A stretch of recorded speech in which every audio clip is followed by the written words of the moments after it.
Hi there! If this is your first time here, welcome to the Parenthood and Relationship Podcast. I'm your host, Markella Kaplani, a psychologist, a parenthood and relationship coach, and a parent myself. Together, we explore the transformative journey of parenthood and its profound impact on our relationship with ourselves, our partners, and our children, so that we can be present and show up as we envision without having to do more.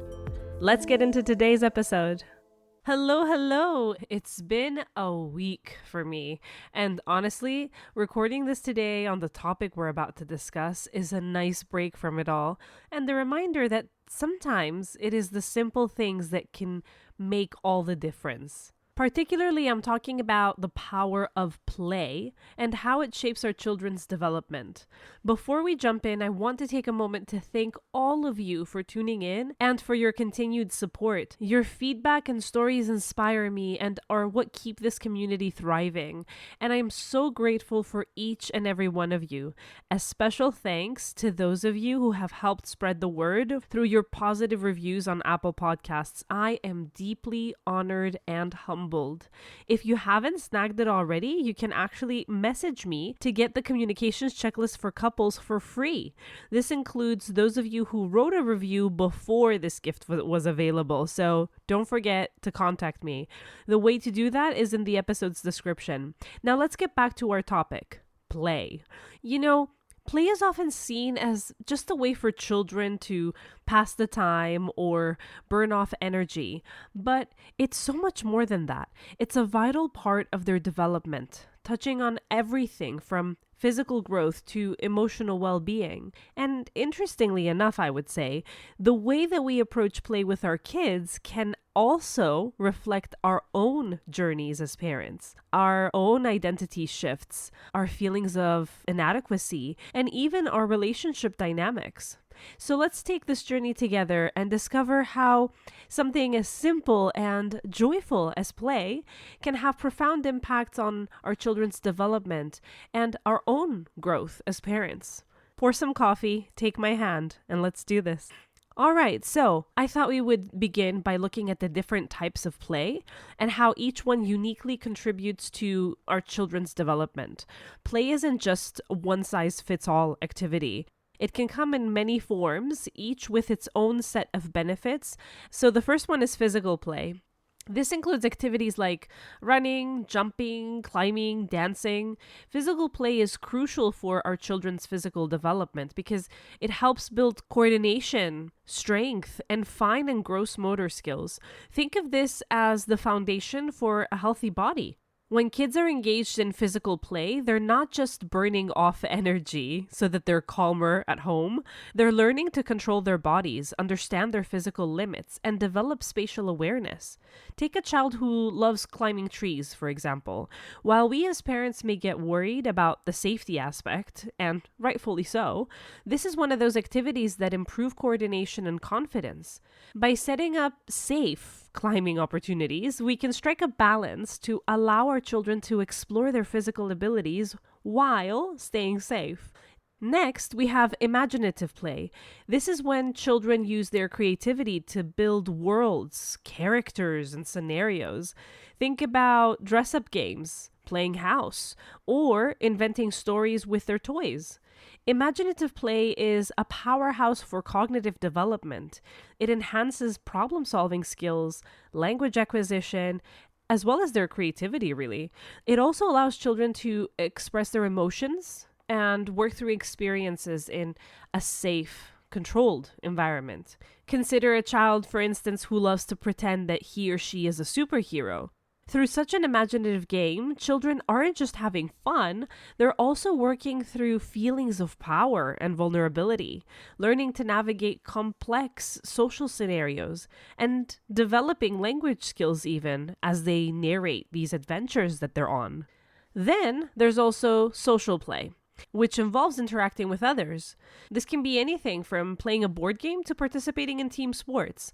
Social play is essential for developing social skills such as sharing and cooperation and empathy, all the things that we want to instill in our children. It's through these interactions that children learn to negotiate, to take turns, to understand different perspectives.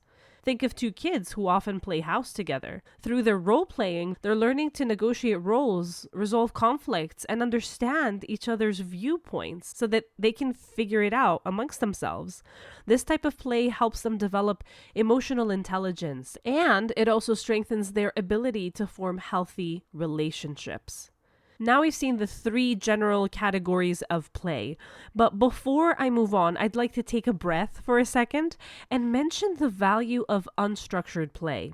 In today's busy world, it's very easy to fill our children's schedules with structured activities. But unstructured play, where children have the freedom to explore and create on their own, is incredibly beneficial. Through unstructured play, children learn to entertain themselves. They learn to make choices and face challenges without constant adult direction. This fosters their independence, as you can imagine, and their decision-making skills, as well as resilience, amongst many other things. And so it's vital to let them figure it out on their own, even if they're nagging at us that they're so bored and don't know what to do next. Time to get bored is so precious, trust me. Okay, so now that we've explored the different types of play and their benefits, let's shift our focus a bit and talk about how our approach to play can be influenced by our own identities as parents and the feelings of inadequacy we might experience. Becoming a parent is this monumental shift. It shifts everything in our lives, and all the roles that we have center around this new identity that we're formulating. It can feel like our world has been turned upside down. Suddenly, we're responsible for this human being, and the pressure to get everything right can be overwhelming. So it's natural to feel inadequate at times, especially when we're trying to balance all of this with work and with personal life and our dreams, our hobbies, our friends. These feelings can sometimes lead to us overcomplicating things, to trying to find solutions that will rid us of the pressure that we feel, the overwhelm, potentially the guilt and the shame for wanting anything else other than parenthood. I see it often. Parents who feel this immense, often unexpressed pressure to ensure their children are always engaged in meaningful activities. Children's days are filled with educational toys, structured play dates, and various classes like piano, dance, robotics, swimming. And don't get me wrong, these are great. But despite our best efforts, for many of us, there is this constant nagging feeling that we're not doing enough. Or if we believe we are, that we're not doing it well enough. This pressure eventually leads us to psychological exhaustion and a disconnect from the joy of simplicity, of simply just being with our children. It also exhausts our children who have very little room to decompress and get in touch with their spontaneous, creative, imaginative nature. And then you get neurosis in both children and adults. I know, it doesn't sound sexy, but that's what it is. What we don't seem to realize is that play, in its simplest form, can be incredibly powerful.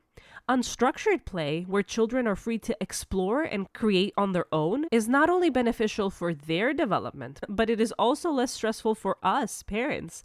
When we let go of the need for perfection and allow ourselves to embrace the simplicity of play, we can find joy and connection with our children in this newfound flexibility, or at least in this room that we've created in our calendar. So this could practically look like reducing the number of scheduled activities and allowing more time for free play. You may just notice your children showing up happier and more creative as you do this, and you feeling less pressured and more connected as a family. I can remember this mom I had an encounter with in a seminar I was giving at a school on establishing effective communication with our children. It's been years, but I recall her anguish to this day. She has 3 daughters. At the time, they were all either in their preteens or teens, all very different from one another.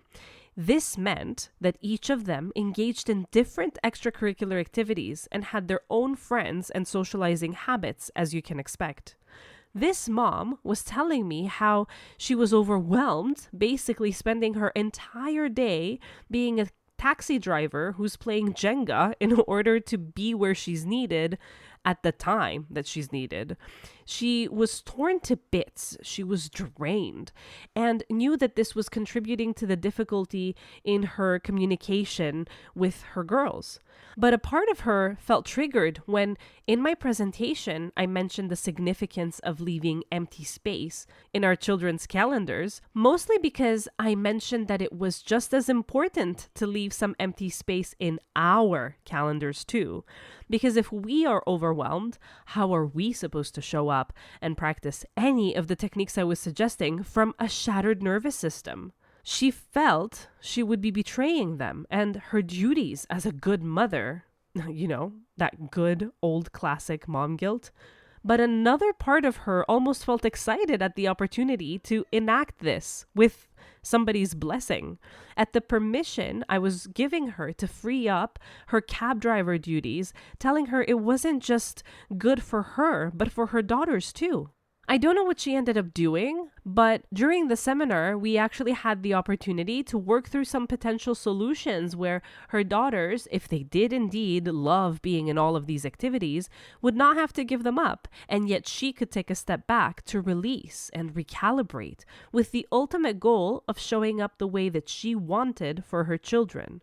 This is a great example of how, before we can even realize it, we fill our children and ourselves to the brim with activities as a way to do better, to be better, not realizing that the simplicity available in a clearer calendar, of course, depending on the age and the demands, but this clearer calendar can open up the gates to a clearer mind, clearer communication, clearer connection. But it's not just our drive to do well as parents that drives us so very subconsciously to value structured activities at the expense of unstructured play.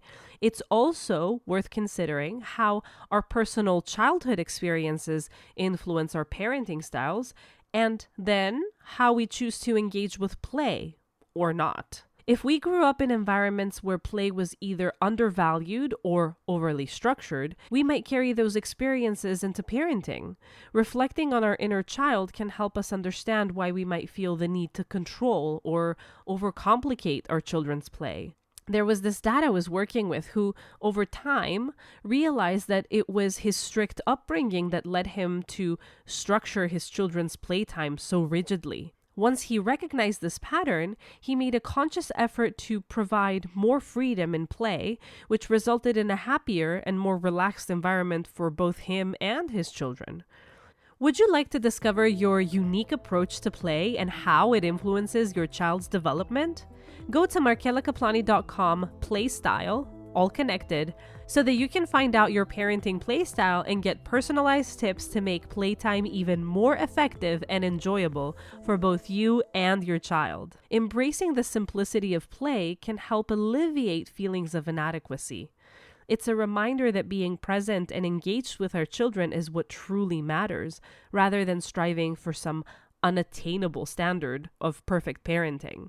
In our day and age, we can be easily led to believe that the more things we do, the better parents that we are. And so it takes conscious effort to step away from that before we can sense the benefits of doing otherwise. So then, in order to help you with that conscious effort I just mentioned, let's talk about how simplifying play can address relationship troubles in parenthood. While raising children is full of joy, it can also introduce stress and conflict into a relationship.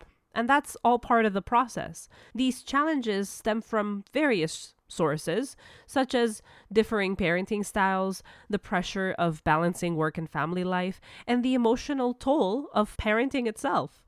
One significant way that play can help is by providing a natural, stress-free way for parents to bond with their children and with each other.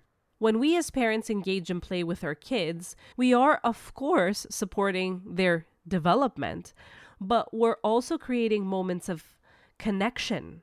And this strengthens the entire family unit. It's something that we can all share. Engaging in play allows us to connect with them on an emotional level. And this connection can create a sense of unity and shared purpose, which can help alleviate tensions between partners as well. If it's possible, and whenever it's possible, when both of us as partners and parents can participate and play with our child or children, we can experience the laughter and joy that comes from seeing our child play happily and engaged. These positive interactions also help offset the stress and the conflicts that arise in other areas of life.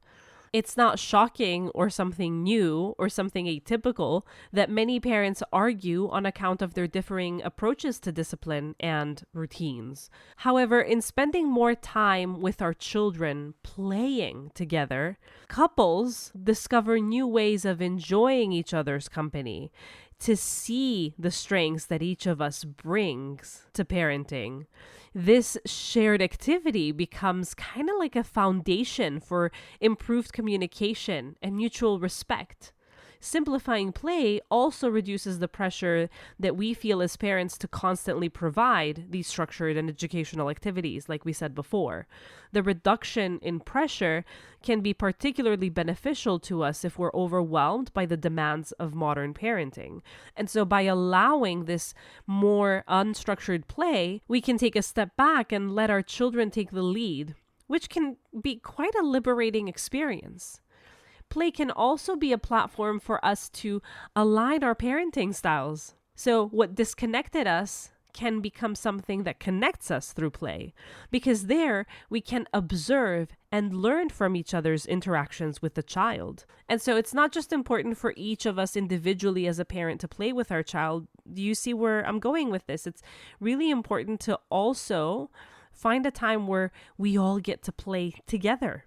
This leads to a better understanding and appreciation of the way that each of us approaches parenting. For example, one parent might excel at fostering creativity and imagination, while the other might be great at encouraging physical activities and exploration.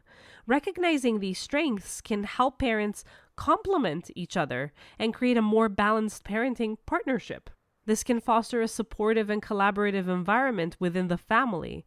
Children learn from watching us, and seeing us play together teaches valuable lessons about partnership, respect, and love. So in understanding all of this, let's look at some practical strategies for promoting healthy play. How can we get out of the structured funk? How can we get out of our heads and out of the guilt and the shame that we carry so that we can allow for peace to develop?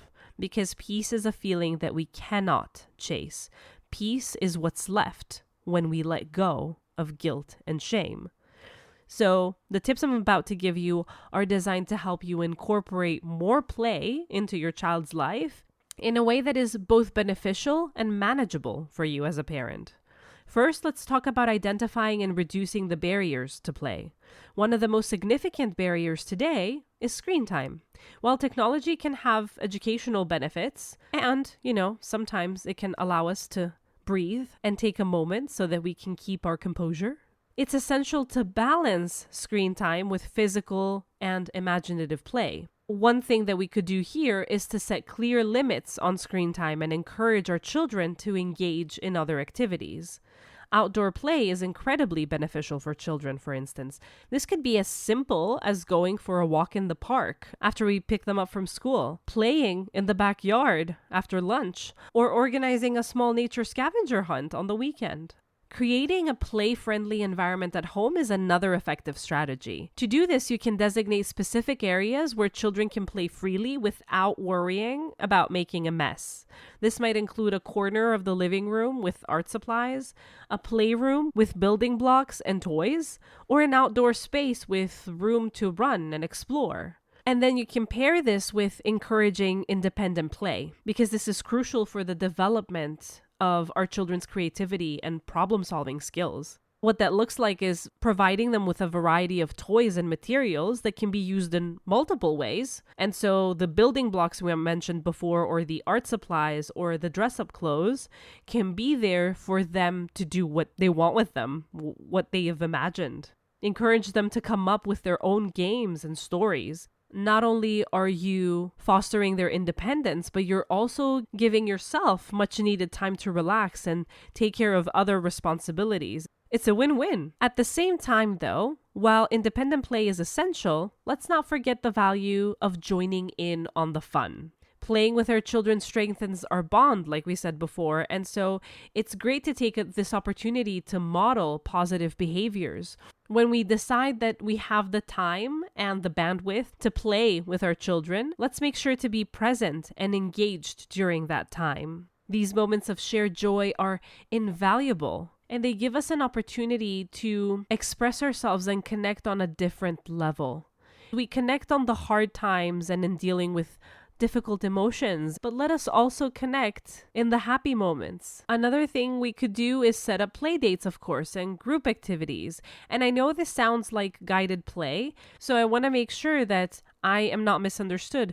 Guided play is also important. It also has its place. If set up correctly, it involves a structure or a goal that allows the child to still lead. For example, we might want to set up a simple science experiment, offer a prompt for a storytelling session, or organize a themed dress-up day. So while this does have some structured play, it also allows for children to explore within the framework, combining the benefits of free and structured play.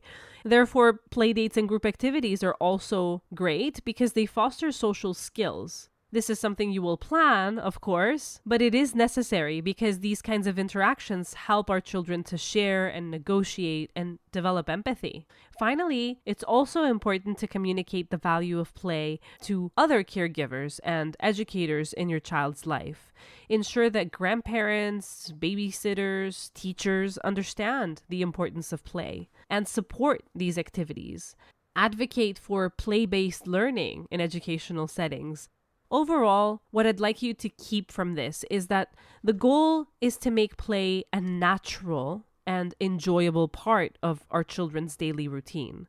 As we identify the barriers, create play-friendly environments, and we balance the different types of play, we are supporting our children's development and reducing stress for ourselves. Embracing this simplicity of play brings a sense of calm to the entire family. All right, so let's wrap up today's episode with a few final thoughts. We've covered a lot of ground today, exploring how play shapes our children's development, the importance of simplifying play, and the impact of our own childhood experiences on our parenting styles. We've also discussed how engaging in play can help alleviate relationship troubles, if there are any. And we also talked about practical strategies for promoting healthy play.